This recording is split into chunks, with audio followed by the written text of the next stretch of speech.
In part 3, we talk about processing and why the autistic brain is working a lot harder than the majority brain. We look at how this affects our processing and our executive functioning.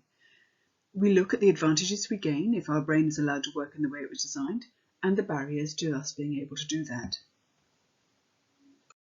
I think processing is one of the biggest differences between autistics and non-autistics, how we process information. For most people, their air traffic controller is pretty good at reducing their workload. They have an automatic filter that keeps information at about 7 pieces at a time.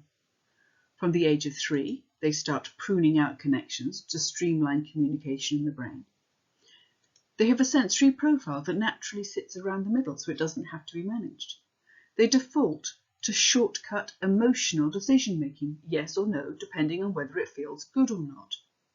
They have fully developed executive function, so that not only does the brain automatically identify what's important to focus on, it also automatically organises tasks in the correct order, starting from the endpoint and working back. And autistic brains went, that's too easy. Let's live life on the wild side. Let's do things the hard way. Let's get rid of the filter. We'll take in and process between 50 to 100 pieces at once. We have minimal dendritic pruning, which gives us a lot more connections, which gives us much stronger connections, but it also creates a lot more crossed wiring. We've covered the spiky sensory profile in part 2.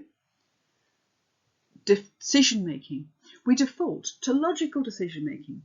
We take in all the parameters, we calculate the probability of potential outcomes and identify the optimum choice, which is fabulous for big decisions. It's a bit of a pain in the behind when you're trying to decide if you want to eat pizza or not. And as for our executive function, this is the thing I'm the most jealous about, because it's often close to non-existent. Not only can we struggle to identify what to focus on, but also in what order to put it in. And I suspect a lot of that is because of our lack of filter. Here's a quick exercise. Let's see how quick you can identify and order these numbers. And now? Yeah, not as easy. And that's something that autistics are up against all the time, except instead of 25 pieces of information to sort and sequence, we may be dealing with 70 to 80 items at once. Now, I can fully understand why the medical model came about that talks about autistics as if we're nothing but deficits, because from the outside, if you weigh us up against the majority, it can look like we have a brain that doesn't work properly, that it's nothing but disadvantage. But the thing is, it's only a disadvantage if we try and make it work in the same way that everyone else's brains work. If we work the way we're designed to work, then we gain a massive amount of advantages. We can pick up a lot more detail than most can. We're able to pattern spot in a way the majority can't. It enables us to make much better decisions. If you're going to make big decisions in life, you want an autistic helping you out. It enables us to do things like have a deep focus on a topic. We get into flow. Something that the majority have to do things like meditation to be able to do, we do naturally if we're allowed to do it. Our senses give us improved sensitivity to things. We're able to pick up things that other people miss. Those superhighway connections, when they're running in the right direction, enable us to move at speed, a speed that other people only wish they had, which also gives us creativity. These are all massive advantages, and we can lose them all if we're forced to be something we're not, if we're forced to act like the majority instead of be ourselves.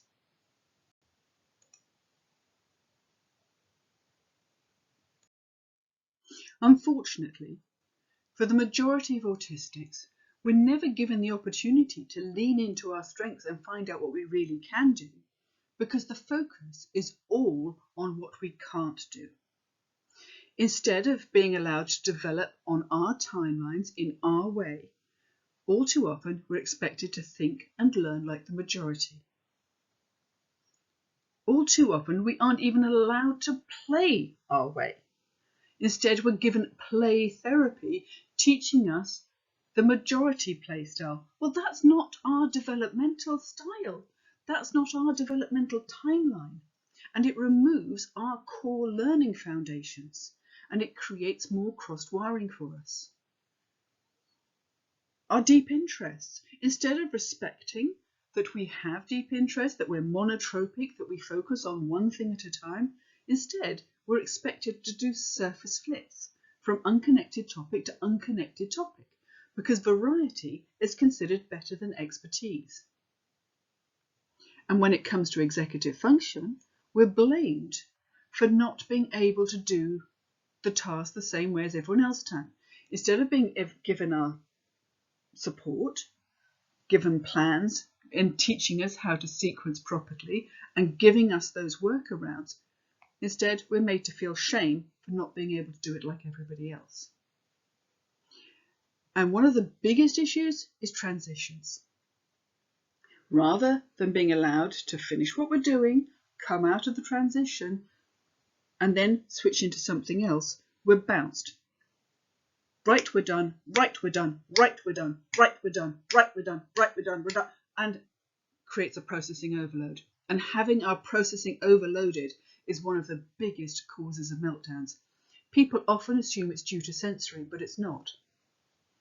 Often in the parent support groups I'm in, parents talk about how they've been working on sensory with OT. They have identified and managed a lot of the sensory triggers, but their child's still having meltdowns. And when are they having meltdowns? In busy environments and when transitions are too fast or a task isn't allowed to be completed. If our air traffic controller is overloaded, now they're too busy to maintain control or pay attention properly. Now that's a major survival threat, which sets panic monkey off. And you end up in a vicious cycle because the air traffic controller is overloaded, which causes panic monkey to start bouncing around, which increases anxiety, which reduces ability to process, which increases overload, which increases anxiety, and so on. And finally, boom, Dynabrain is large and in charge. A really common mistake I see made over and over, and it's so easy to fix, is thinking transitions are to do with time. They go, well, I gave them 15 minutes warning and I gave them a 5-minute countdown. Yeah, that may be how the majority brain works. Stick on a timer, 5-minute warnings, 15 minutes warning, fabulous. But autistic brains don't work like that. Even if we don't have a missing sense of time, which is a challenge for many of us, if we are in flow with the task, that's what we're focused on, not the clock. Our brain is designed to complete what we're doing. When it's done, we can leave, work out what we need to do to start the next task, and we can switch over. If we can't complete, it's like an open tab on our laptop, and our brain keeps trying to return to it over and over again, creating an overload. It's like sandpaper to the brain. It's much better to identify a pre-agreed endpoint. So at the 15 minutes, instead of you have 15 minutes, go, it's time to start finishing up. Start looking for a good place to stop. And at the 5 minutes, okay, we've time to finish up now. Let's just finish up that last thing. And be flexible. It's much better to run a few minutes over to gain a smooth, calm transition than yank them out of what they're doing before they're ready. And that smooth transition also works for getting up. My young person really struggled getting up in the morning. So I left waking them to the last minute thinking they needed more sleep. And I had a buzzer alarm to wake them up. Yeah, no. It was panicked, it was rushed, it started the day badly, and the day would get worse from there. And it wasn't working. So after talking through and planning together, we changed the routine and started an hour earlier. No alarm clock, because that might put my young person on edge before the start. I simply wake them up, let them float to the surface for a quarter of an hour. I'd then check in with a cup of tea. We'd then both have our tea and scroll for half an hour as our brains woke up. Then we started the morning routine with 15 minutes slide time so we weren't rushed. The school day was still a lot for my young person, and mental days had to happen every few weeks, but at least they started calm and at full capacity. In week 3 of the speed course, we cover processing in a lot more detail. Not just going over the common pitfalls that can accidentally trigger a meltdown, but also simple but effective strategies that work with our brain and not against it, so that we can make the most of our learning style instead of struggling to get our brain to work in the way it wasn't designed to. If you want to find out more about the speed course, check it out at www.insideout.com.